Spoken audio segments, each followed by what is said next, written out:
flu was a disaster. You remember when, not nearly as deadly, not the same world, but when Joe Biden was vice president, his failed approach to the swine flu was disastrous. He called it N1H1. It's actually H1N1. You know, you remember the H comes before the N, so it's sort of easy to remember, right? But Joe always calls it the opposite way. But call it the swine flu. It was disastrous.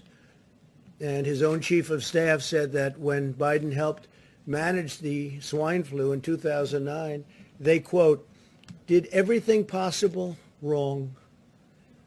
And 60 million Americans got H1N1 in that period of time. This is a quote from his chief of staff. And it's just purely a fortuity that this isn't one of the great mass casualties events. It had nothing to do with us doing anything right because we did everything wrong. It was a disaster. It was a disaster. And now he's telling us how to manage. He can't manage himself. 270,000 Americans were hospitalized during this attack.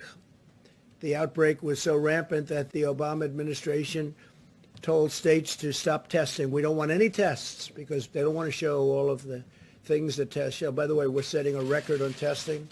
Our testing is at a level that nobody's ever seen before.